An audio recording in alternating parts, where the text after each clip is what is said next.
morning, everyone, and welcome to CH Tribe's exclusive event of Career Accelerator Sundays.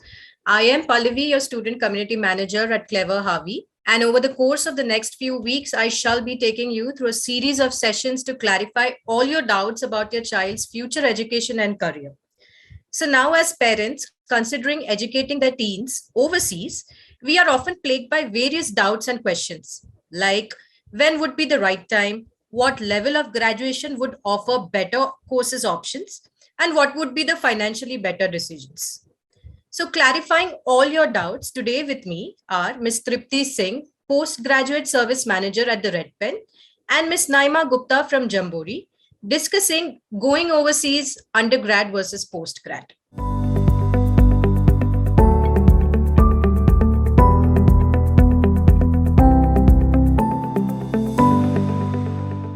So now, without any further ado, let's kickstart today's session. Over to you, Naima.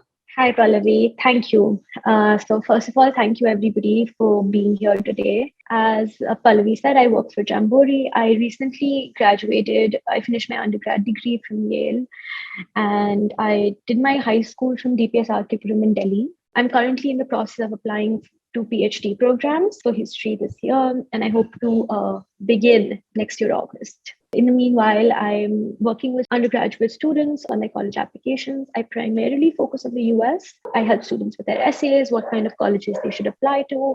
Whether you're applying for undergrad or you're applying to postgrad, moving to a different country or applying to a different country for your education, it's a big step. And I think it's a big decision for most families, individuals. I think it really is a family decision, especially at the undergrad level. Before you sort of start, it's good to kind of have a clear idea about what kinds of programs are you looking to apply to, what country are you going to be looking at, and what is it that you need to do, what are the criteria that you need to fulfill in order to be able to apply.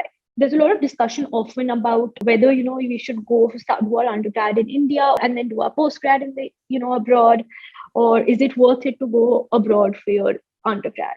And I think the answer to this question really is, what do you expect, or what are your expectations from a college education? What kind of academics, what kind of things are you hoping to study? What kind of friends are you hoping to make? What do you want to do extracurricular wise? Do you want to live in a different country by yourself? You definitely get to be very independent. You learn how to manage your life on your own. It really is a transformational experience, even beyond just academics, right? It's a huge change. It's a huge step in your life. And I think the one biggest advantage of study abroad for your undergrad is that it opens your horizons like nothing else. Another comment I usually get, with like talking to graduate students. So I know a lot of graduate students who come from India and, they did the undergrad in India, and they come in at the postgrad level and sometimes they feel a little bit lost. And the reason for that is that when you enter as an undergrad student, colleges handhold you. They're going to try to make you feel welcome. There'll be a lot of orientations. There'll be a lot of opportunities for you to socialize, make friends, and get settled in. It's a little bit different at the graduate level because colleges kind of leave you to figure things out on your own a little bit more. It can be a little bit more difficult to transition at the postgrad level than at the undergrad level. But that being said, everybody has their own sort of dreams and goals that they need to keep in mind when thinking about whether you should do your undergrad abroad or not. I think for most people, the biggest thing is finances. It is that, it's expensive. Is it worth spending that kind of money on an undergraduate degree, or should you just spend it on the master's? I think the first thing is that college is not just about a degree, right? So your undergraduate years are not just about getting a bachelor's degree. It's about 4 years of learning, 4 years of making connections, of meeting people, making friends, learning more about what your goals are and how you can get closer to them. So it's not just the degree that you get at the end.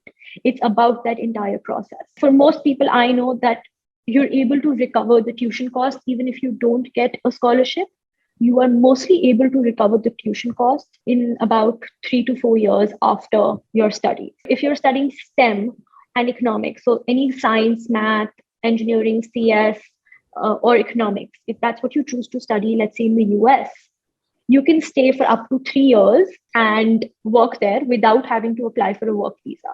For everybody else, it's 1 year. You can stay and work for 1 year, and then you have to apply for a work visa. But for everybody doing STEM or economics, it's 3 years. On average, people make $60,000 a year when they get out of college. And this is really a very broad figure because it depends on your field, which college you went to, so many things. But I think in terms of being able to recover the monetary financial investment you put into your education, you will be able to do that. And I will talk a little bit more about, financing your education later. With that, I'm just, really quickly going to give you a brief overview of the kind of popular study destinations across the world. So, US, as I already said, continues to be the most popular destination for both undergrad and postgrad students from India. Out of the top 100 colleges in the world, more than half of them are in the US. The US has spent an incredible amount of money in the higher education sector. It really is the mecca of higher education. Then Canada. Canada, of course, is a very popular destination because, visa situation is easier. There are some good universities. There's a very strong South Asian community in Canada. UK, UK really used to be what the US is now in terms of higher education. So, if we think back to even independence, most of the leadership of the time, they were all, Oxford, Cambridge educated. They had gone to the UK.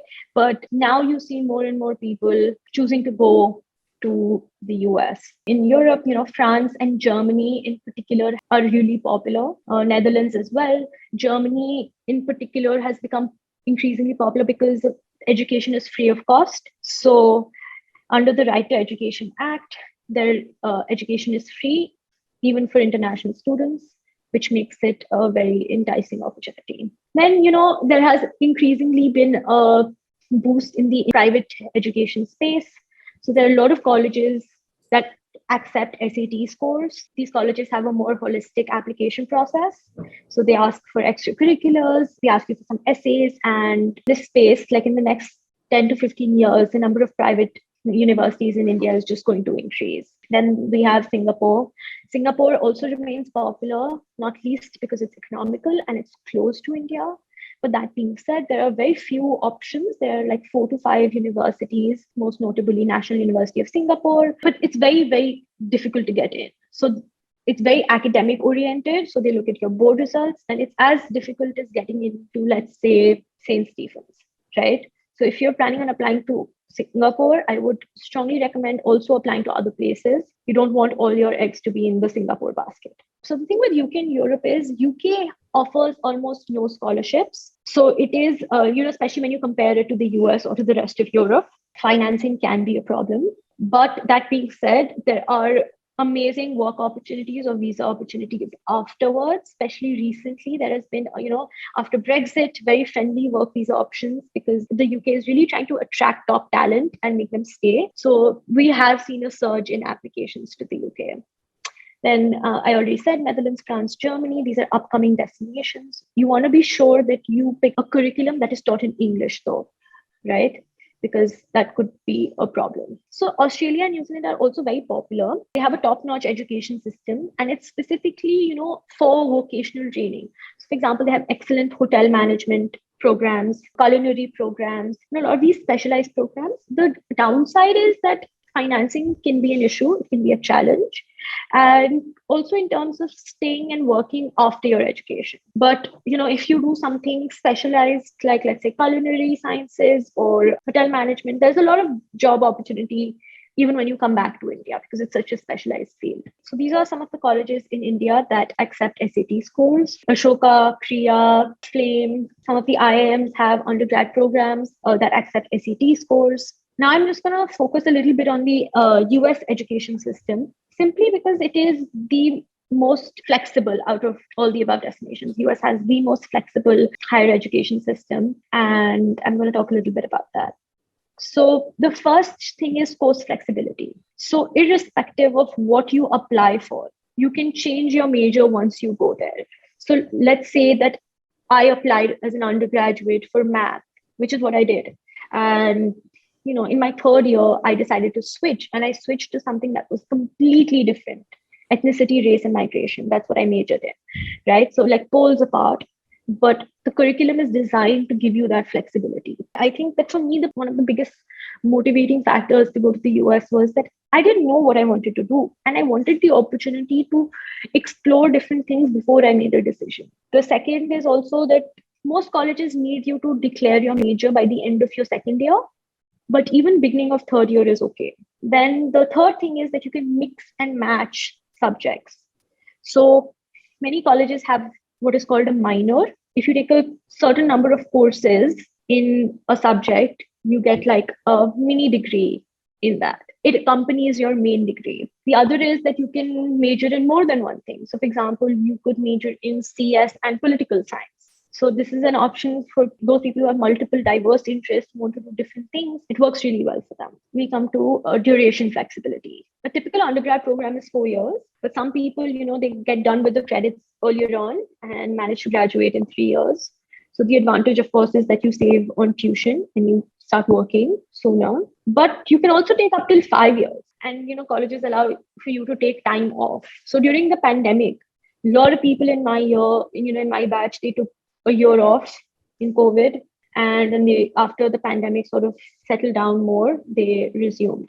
So it really kind of works with you and your schedule. Sometimes people have, personal circumstances because of which they need a break from education. They can't manage their college with the demands of their personal life. So colleges let you take time off. Again, which is what a gap semester is. Then you can also do they allow you to do a summer abroad. They allow you to do a lot of things. So typically your summer vacation is 3 months, but it's not really a vacation. They want you to use that time to do things outside of the classroom. So whether that's an internship, whether that's study abroad, whether that's, you can of course come back to India, spend time here. There's a lot that can be done. But it's basically a part of your curriculum, right? To utilize your summer. Now coming to the academic sort of system. What are some of the features of the higher education academic system? The first is continuous evaluation. What that means is that you are being evaluated throughout the course of the semester. So unlike, let's say, in high school in India, where, primarily your grade is made up of your half yearlies and your finals, in US colleges, there are going to be multiple components that will make up your grade. For example, it might be, 10% of your grade might be attendance. 25% might be weekly assignments, weekly problem sets. There might be like 25% for a half yearly, might be 25% for finals. And let's say the rest, 10 to 15% is left. That might be, a project. So basically, there are multiple scales on which you will be evaluated, and all of that will be put together to decide your final grade. The good part about this is that, there are multiple chances. It's not dependent on one exam. Like if you do badly, then your entire grade is gone. You can make up for that. Of course, the downside is that you have to be regular. You have to be consistent. You can't just leave everything to the end.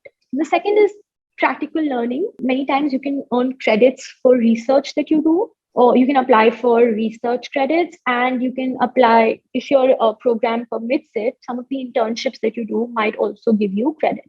And co-ops is basically a thing that's becoming increasingly popular. It's an opportunity that allows you to work and study simultaneously. The other advantage of doing an undergrad in the US is that you can directly go on for a PhD, or you can extend your bachelor's degree and make it a master's. So for example, a friend of mine, he was majoring in history. By the third year, he realized that he had finished all his credits. So in his fourth year, he decided to take some upper level senior courses. And when he graduated, he had both a bachelor's and a master's in history. So same time, same cost, but he did his bachelor's and master's in one. The second thing is that you don't need a master's to apply for your PhD, which is what I'm doing, right? I've just done my undergrad, and now I'm directly going to be applying for PhD programs. PhD programs are really well funded in the US. So tuition is waived, and you also get a stipend to cover your living costs. It's really well funded, because I think they want to encourage people. So you don't want to be 30 by the time you finish your PhD, you're 30 and you don't want to still not be earning anything, right? Or you still don't want to be paying out of your pocket. So, broadly, there are two types of colleges. There are public universities and there are private universities. In general, private universities have higher tuition costs than public universities. But on the other hand, private colleges are more generous with financial aid than public colleges, simply because public colleges don't have enough funds to give that much aid. So I'm not going to say that much about course options, but basically you can think of studying, you can study. There's probably a major for it. things you haven't even heard of. There are majors in that. The other thing that I want to really focus on is that it doesn't matter what you have studied in school. You can explore and pursue whatever subject you want in college. Okay. So, for example, if you haven't done CS in 11th and 12th, you can still major in CS. Nobody's going to ask you that, oh, you didn't do CS in school, so you can't be a CS major. You can basically do anything. Of course, there are certain subjects that might be more difficult, right? For example, if you want to do engineering, but you haven't taken any physics or chemistry courses, then it will be difficult for you to keep up. You won't necessarily meet all the prerequisites, or you might need to take more classes. Some people spend the summer before college starts to, catch up on some of these requirements. But I think other than a few very specialized fields, everything else you can study irrespective of your subjects now. Now coming to financing options, other than self-financing, there are three main ways. The first is loans, and I already spoke a little bit about that. So a lot of Indian banks increasingly are offering special loans to students who want to pursue their education abroad. I know a lot of people who have gone abroad taking a student loan. So, in case you don't get the financial aid or the scholarship that you hope to get, do not think that going abroad is not an option.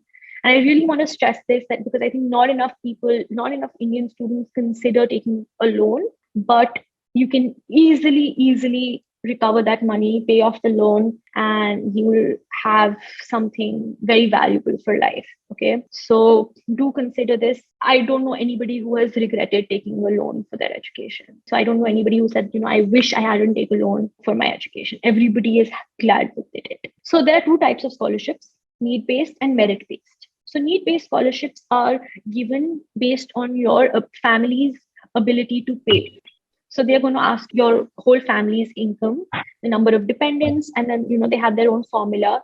And then they're going to calculate and determine whether family can afford the tuition or not. Only if you can't do they give aid. If they feel that you can afford it, then they're not going to give you aid. Now, merit-based scholarships, on the other hand, do not take your family income into consideration. They focus on whatever parameter that they have put in, grades that might be, for example, there's sports scholarships. So how good you're doing, how well you perform in a sport. So these are merit-based. So they're going to look at you, your profile, and if you meet a certain criteria, you would be awarded a scholarship. The third is work study. So work study is really this way of doing a student job to cover a portion of your tuition.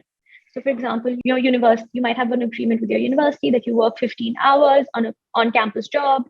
Maybe you're working in the library, you might be working as a tutor. That work study covers a certain amount of your tuition cost. So it's basically you're working to pay off your tuition in college itself. Now, just really quickly, I'm going to talk about what is it that colleges look for, right? And this is for universal, like irrespective of country. Broadly, these are the things that colleges are looking at. Test scores, right? So your SAT or your ACT score, or your TOEFL and IELTS score, which is basically English proficiency, your academic record. So US colleges require you to submit your grades from 9th onwards. So 9th, 10th, 11th, 12th. Most other places, it's like maybe 10th and 11th or 11th and 12th. It really depends. But every college is going to be looking at your academic record, right? Your primary job in college is to study. But most colleges also want to see who you are outside of just studies. And that's where extracurriculars fit in, right? And pretty much anything that you can think of is an extracurricular. Internships, any kind of sports, community service, music, art, dance, writing, the MUNs, it's just never ending. Okay. And so in the US, you have to list these activities separately. But in other places, other countries, they ask you to submit your resume, right? So it's in your resume that you will put these things. Then we come to the essays. So almost all colleges will ask you to submit a personal statement. A personal statement really is kind of a summary or putting your resume into paragraph form. So explaining somewhere your key strengths are, what your professional academic goals are, what qualifies you, why basically the university should take you. That's the personal statement. Personal essays are a little bit different. They don't want to know about your achievements or about your skill set. They want to know more about you. So that really is the beating heart of the application. This is your space. This is your chance to really show them who you are beyond just your activities and your resume, right? So really make use of this space. Then lastly, there are LORs, letters of recommendation. And these, again, all colleges would require this, almost all of them. These should be ideally written by teachers who know you well, and ideally should be in conjunction with what you're planning to apply for. So for example, if you want to apply for English, then you probably want a letter of recommendation from an English teacher, right? But make sure that the teacher is somebody who you have a good rapport with, somebody who knows you. And I mean, it shouldn't be somebody who doesn't like you. Be careful about that. That really is broadly what universities are looking for. And of course, it varies. You don't want to overdo it on your college application. Your resume will show your achievements. Your personal statement or your essays, you don't need to keep reiterating the same thing. It doesn't necessarily go down well. You want to seem likable. You might have all the achievements, but if you come across someone arrogant, they're going to feel like, is this the kind of person I want on my college campus? So really think about that, right? Not just in terms of your achievements, but as a valuable member of the community around you. At Jamboree, we have admissions counseling for every step of the process. So this is just, some of the things that are part of it. Thanks, Naima. That was indeed super informative, detailed information about the undergrad programs. And now we have Tripti ma'am discussing her point of view on postgrad admissions and, the requirement for the same. So ma'am, over to you now. Yes, thanks, Pallavi. Hi, everyone. Good afternoon. I have been doing postgraduate counseling for the last 17 years to a company called the Red Pen. We are predominantly based out of Mumbai, but we work with consultants all over the world.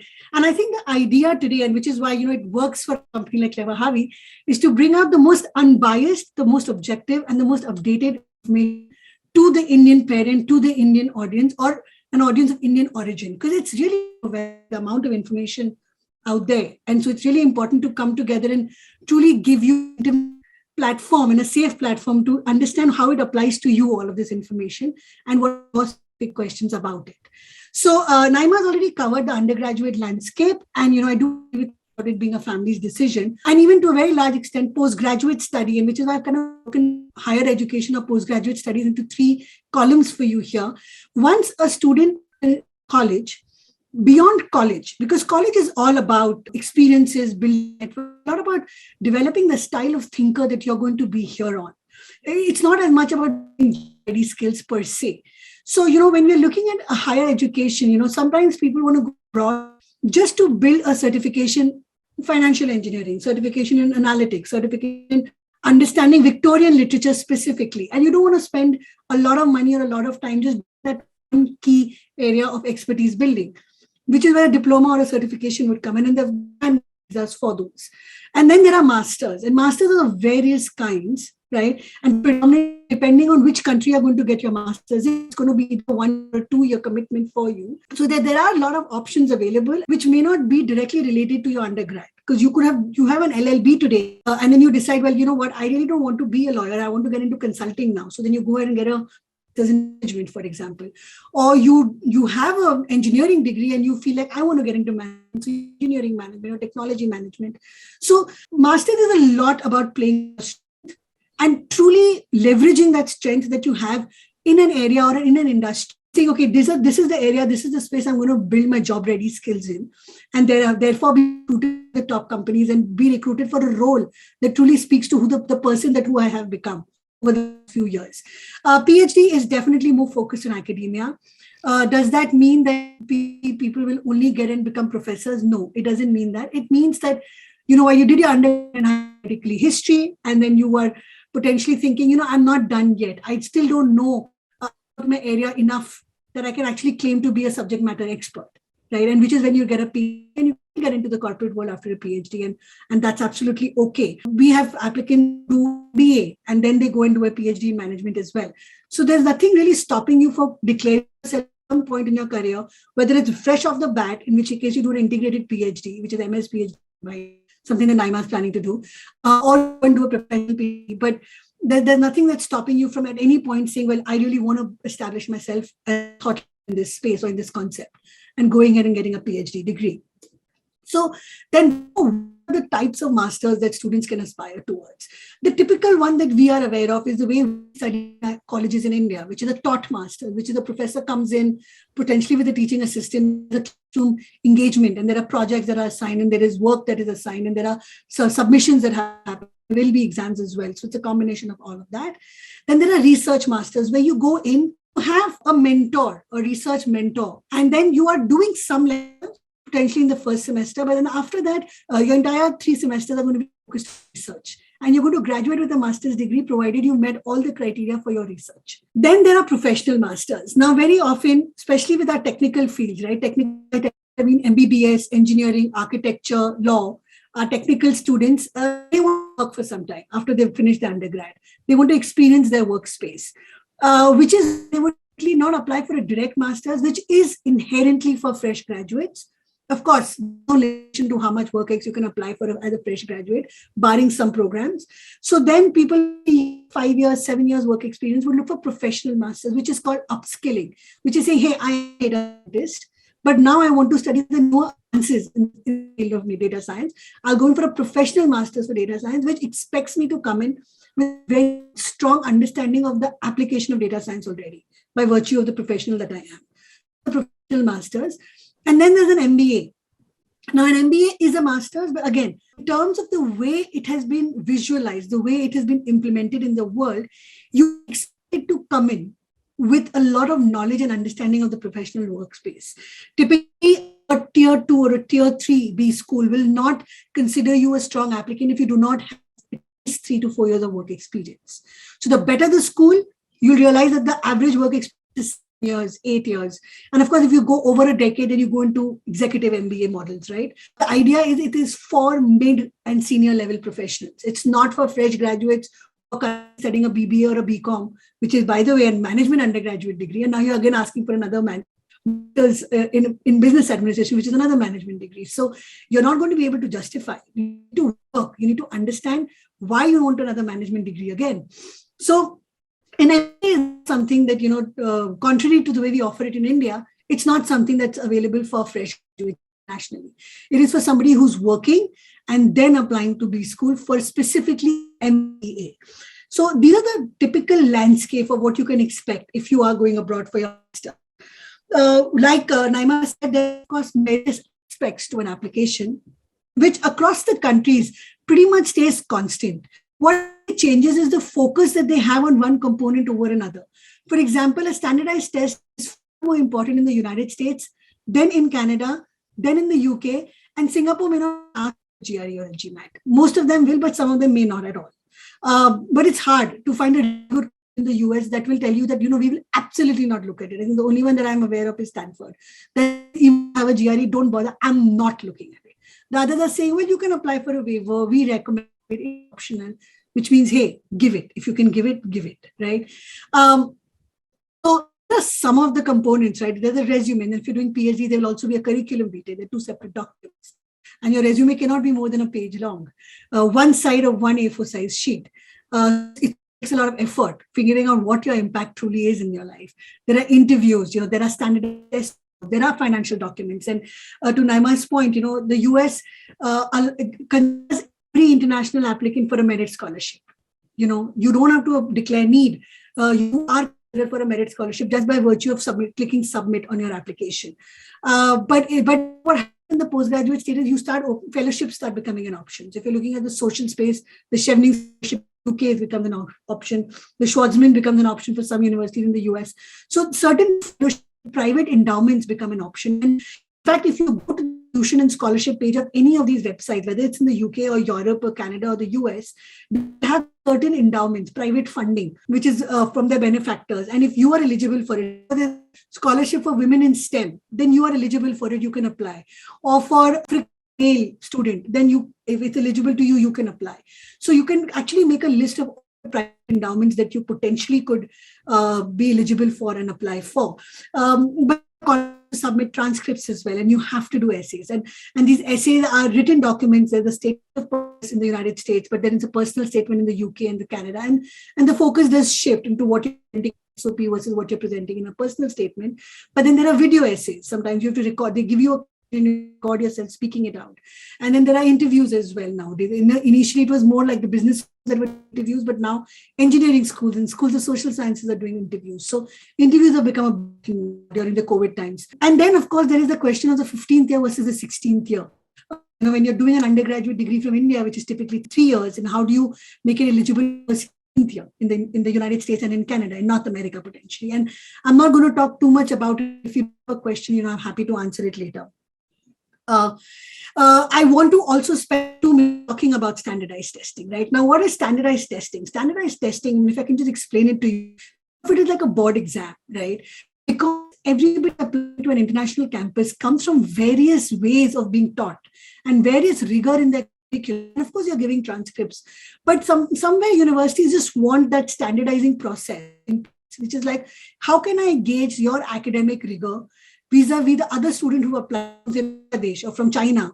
And then how can I make sure that you will be able to cope with the rigor on my campus? I want to make sure you're successful, because guess what, parents? This is a business. You graduate well from that university and you do well in life. You're carrying that success for them, carrying a brand with them. So they want to make sure that you are going to be able to cope with the academic rigor on campus. You're not somebody who's going to get a burnout or get some kind of a mental difficulties, get in a difficult situation wherein you become a liability to the university and its resources. So that's where the GRE and the GMAT come in. And yes, while it's predominantly North America focused, like the US and the UK wanted, more and more graduate schools in the UK and Singapore and Australia and Europe are asking schools to have them. So it's really important to gauge. You don't have to give both, depending on which program you're going for. Either the GRE will be applicable or the GMAT. And then we have the IELTS or the TOEFL. Both are tests. You don't have to give both. The TOEFL is predominantly an American test, not US test, American test. But the IELTS is something that you will need for the visa also, if you're going to Australia, or UK, Europe, Canada. So US accepts the IELTS as well. So if you're going to do applications across multiple countries, just give the IELTS. Like, US will accept it as well. But if you're only applying to the United States, then you just want to give the TOEFL, that's fine. But they're both tests of English and they're both okay to give. There's no preference that, the TOEFL is better than IELTS. IELTS is easier than the TOEFL. There is nothing like that. The Pearson test is something that a little more popular nowadays. I don't recommend it off the bat because not all universities accept the test of English. So, if you are just wanting to do applications to multiple campuses, stay away from the PTE simply because you don't want to have to give another test for a third campus, for example. When we look at international admission, even like whether it's undergrad or PhD or whichever one that you're looking at, there are certain things that you can control, right? There are certain things that work for you and you can make it work for you.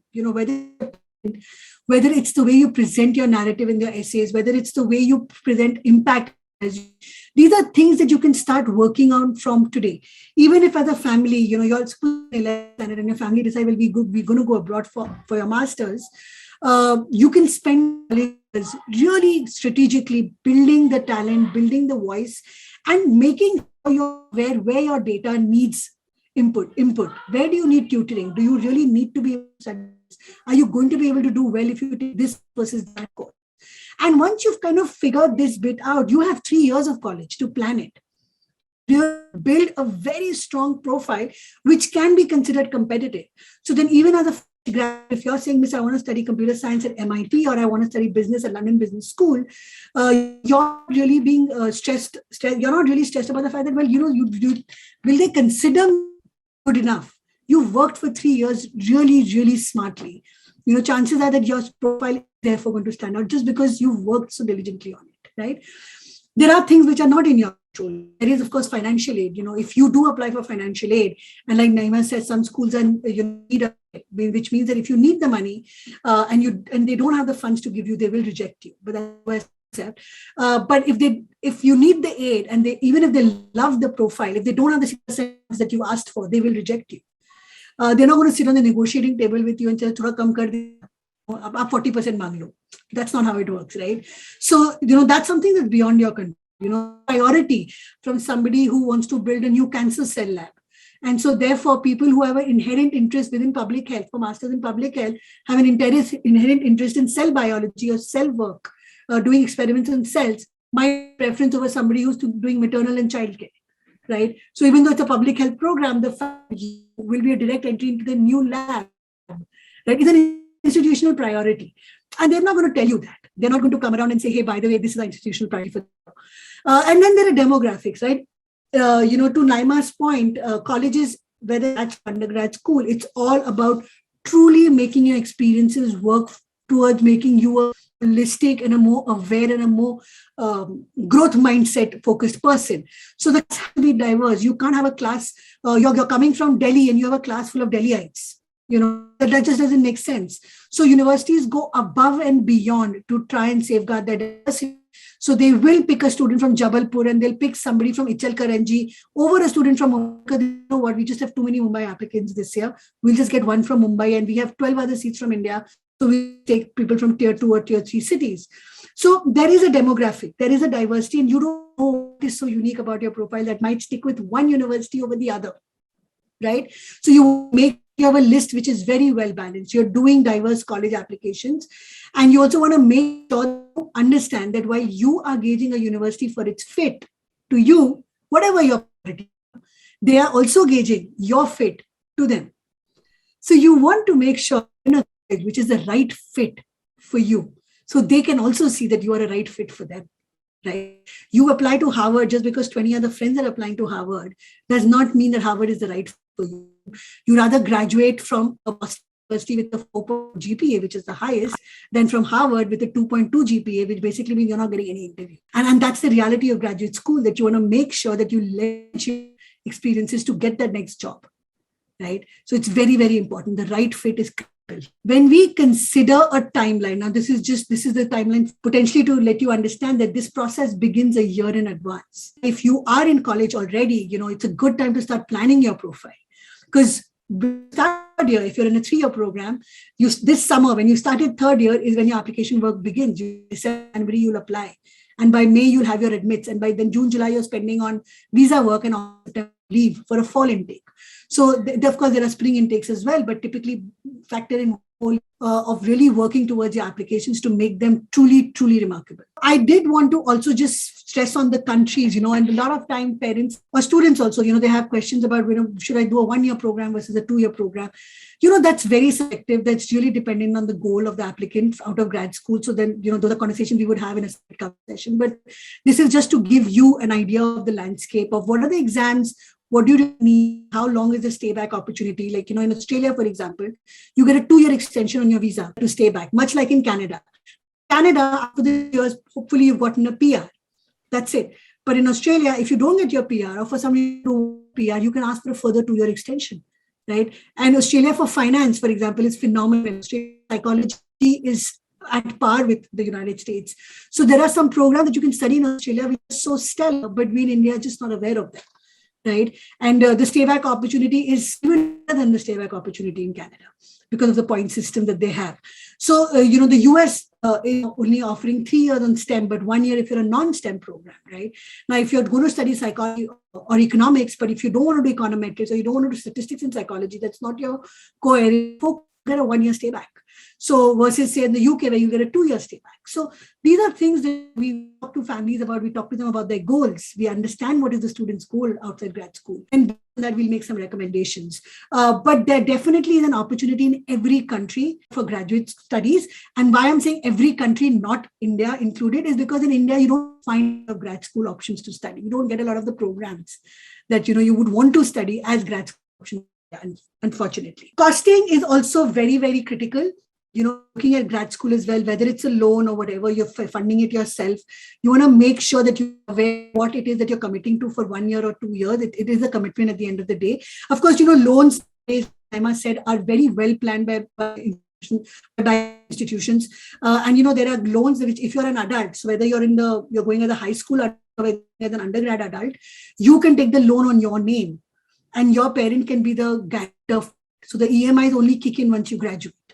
Right. So, you could take the ownership of that. And there are private bankers as well. There's Prodigy Finance and HDFC Credella, for example, that based on your admissions, does their own calculation of how successful you're going to be and gives you an interest rate. And then you don't have to pay anything until you get a job and then you start paying.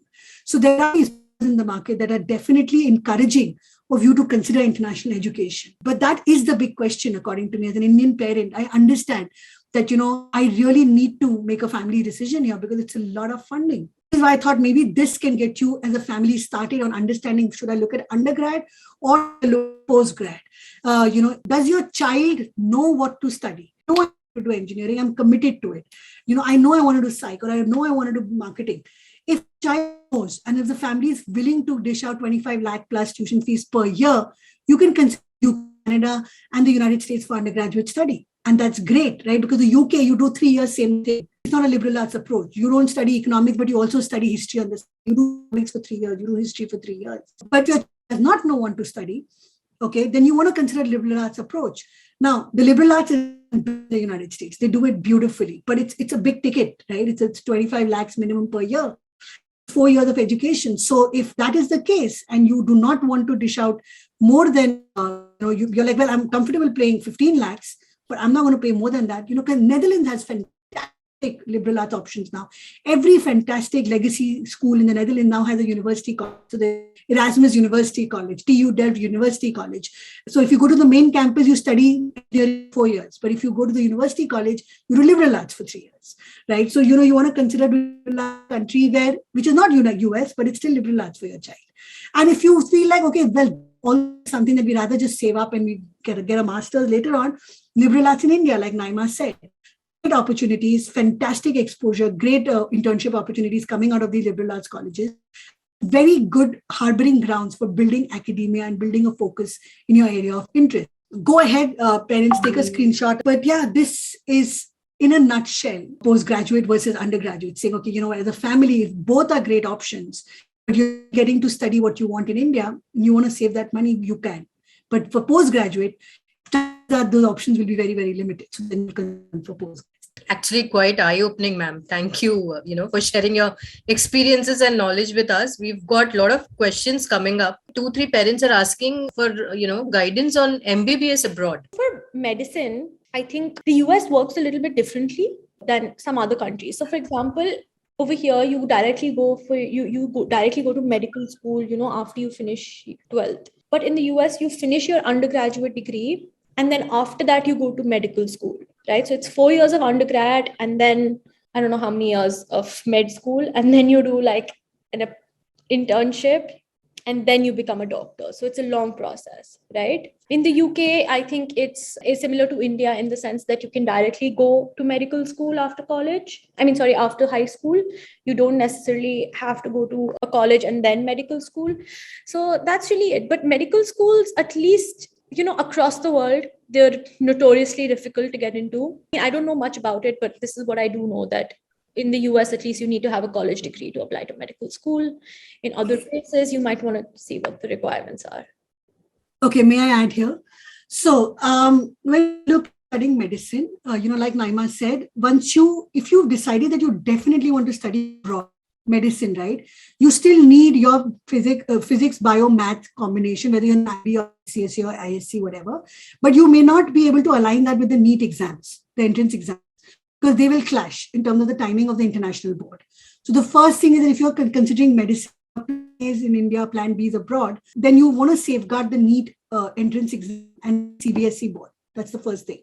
If you're definitely clear that your plan A is to go abroad, like Naima said, the United States and Canada, they have a pre-med program in the undergrad where you don't really study medicine.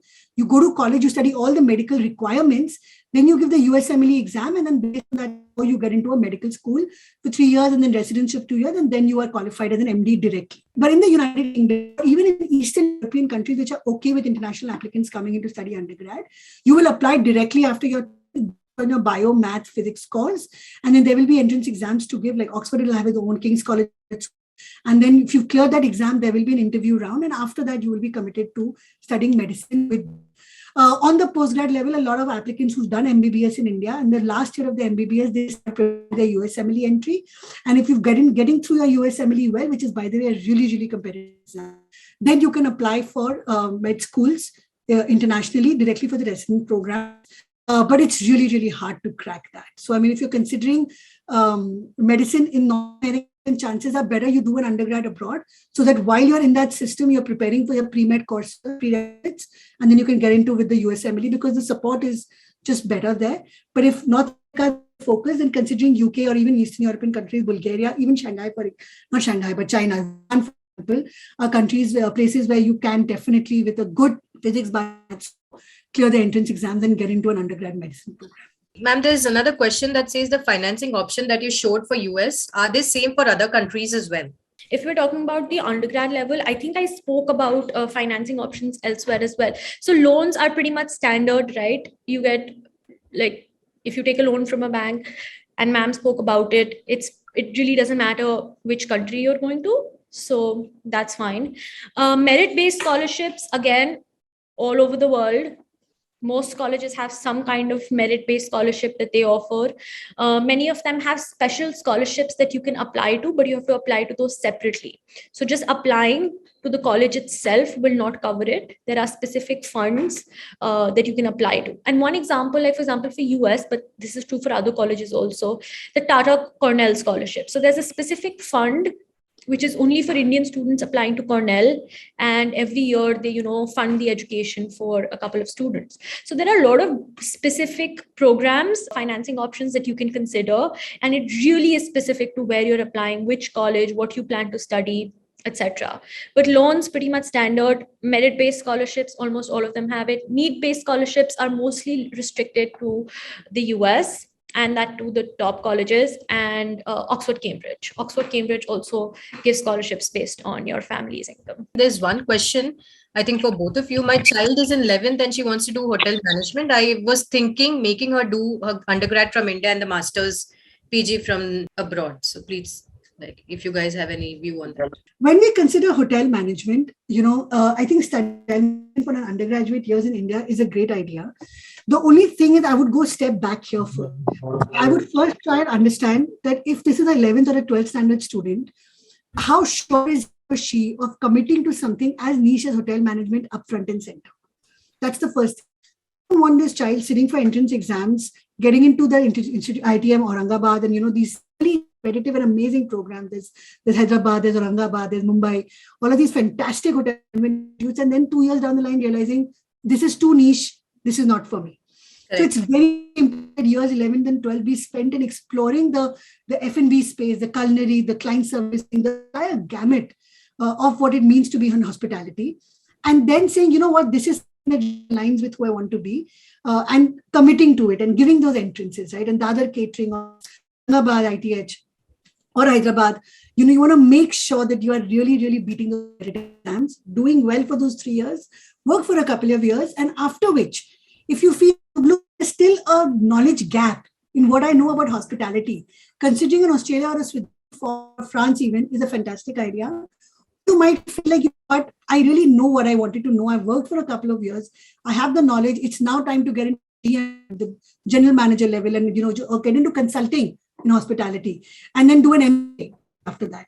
So those options are definitely available, because once an applicant has worked for a couple of years, they truly begin to understand who they are in that space. So if you're doing something as technical hospitality management, then work for a couple of years before you commit to a master's. Okay, so ma'am, in Canada, can you do double majors? With Canada, what happens, one subject, but there are certain options whereby through the electives, you can pick up a minor. But otherwise, Canada, you'll commit to psychology, you'll study psychology for 3-4 years.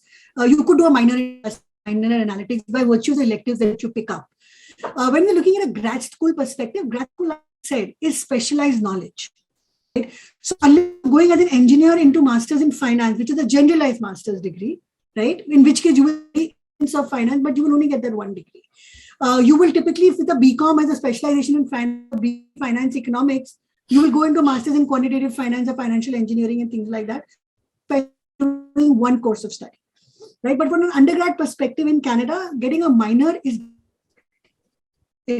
In Canada, it's definitely a possibility to get a minor. So ma'am, what can I do during my study abroad to make me more marketable on my resume? The marketable resume is for the master's, she's asking, ma'am.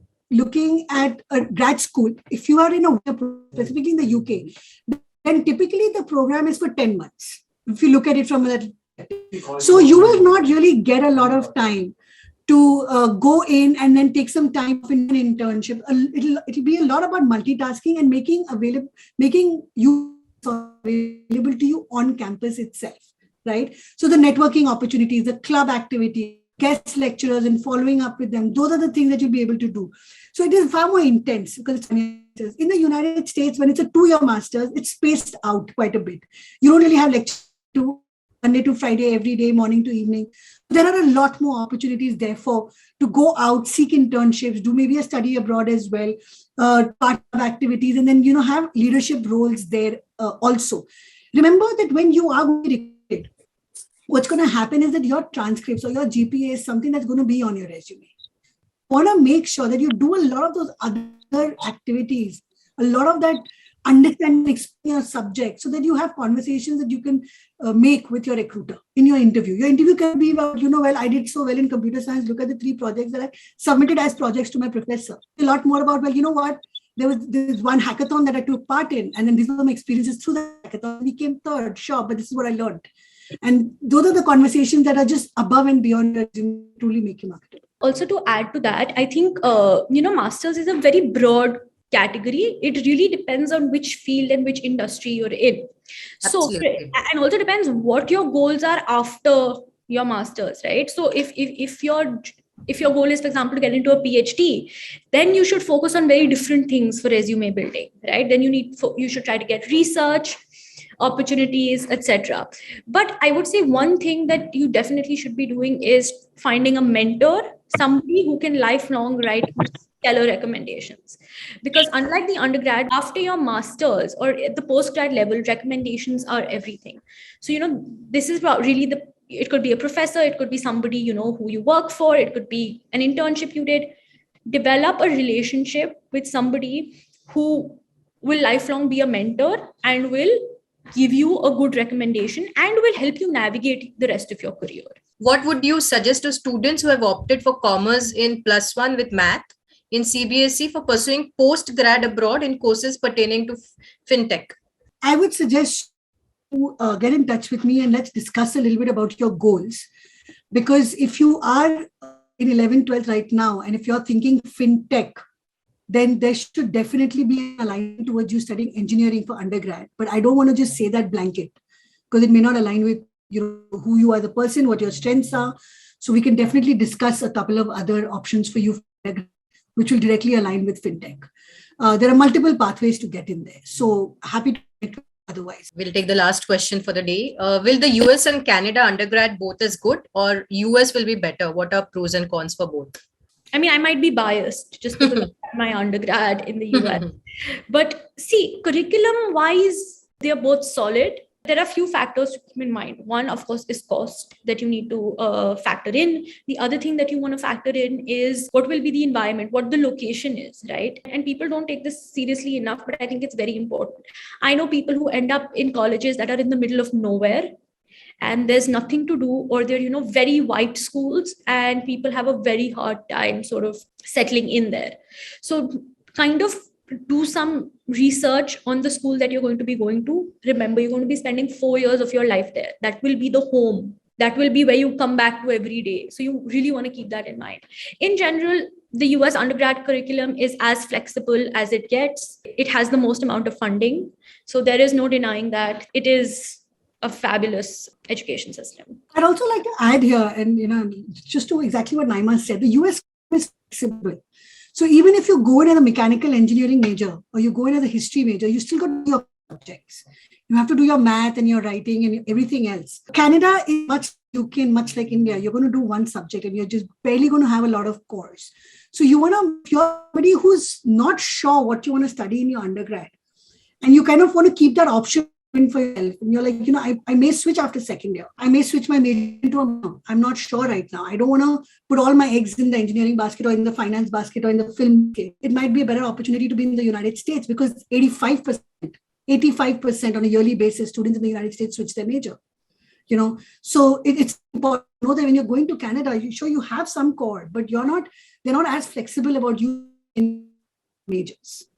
And location is key, like Naima said. You don't want to be in a college in Canada It's Canada. It's really, really cold. You don't want to be in a countryside, rural campus. I mean, even with University of Toronto, if it's not in Toronto, in Saskatchewan, there's just a bus that takes you to the main campus if you ever want to hang out in the city. So you want to make sure that as a very young person who's potentially away from home for the very first time, what is it that you're committing to? Because mental health is very, very important. Yes. I also have this question. I'm just taking this one. Does university ranking matter? No, not really. I'll be very honest. I get this question so often, and most students and most parents are very concerned. I'll have parents who'll be like, just, top 20 schools. That's what we're looking at. But I think college is so much, like I said, it's more than a degree and it's more than a ranking, right? It is a place where you will spend 4 years of your life. And at least, for example, I'll talk for let's say US, the top 100 schools, I'd say, the quality of education is not really compromised based on ranking.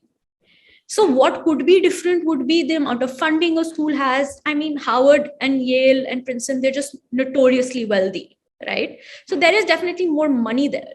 But in terms of quality of education, I would say is at par. Then in terms of what's afterwards, right? Like I said, it is what you do in college than the kind of college. So if you go to the best ranked college, but you do averagely, it's not really going to help you that much in your career. Whereas, let's say you go to a lesser ranking college, but you do really well. You get solid professors to vouch for you. You get a good GPA. The doors are open. So I would say, yes, rankings offer some way of measuring universities, but at the end of the day, these are very arbitrary sometimes, and you have to see what you're looking for and focus more on what you do once you get to college than worrying too much about what the rank is, what the prestige is, because there are people who go to the smallest colleges and make outstanding careers, and there are people who go to the most elite colleges and don't necessarily make it. Would the name of the university affect the resume of the candidate? Do you think so? So it depends, right? So let's say if I have a bad GPA, but I have Yale on there. Correct. So it'll be fine, but it'll be like, fine, she got into Yale. Okay. But she didn't really do that well. Or let's say, I mean, of course, like if everything else is the same, but you're comparing one university versus another, everything else is the same, then yes, the tendency will be towards the better college. Correct. The better ranked college, right? But that being said, there are so many other factors. There's going to be an interview. There's going to be what extracurriculars there are, what else you did. For example, you might go to a top college, but then getting into clubs is a nightmare. It's very difficult to participate in extracurricular activities. Yes. Because everything is so competitive. So you might go there, but your resume might not have anything else except the college name. It's really a very difficult question to answer in yes or no. Correct. Thank you so much, Tripti ma'am and Naima ma'am, for clarifying all their doubts. And we are deeply honored to have you both as the speakers for today's session. And we really appreciate the time you've taken out to show us the ropes and, ensure that proper guidance is provided to the future generations. Thank you, both of you. Thank you so much. Hope this was helpful for all. So stay tuned for more amazing sessions and wish you all a happy Sunday.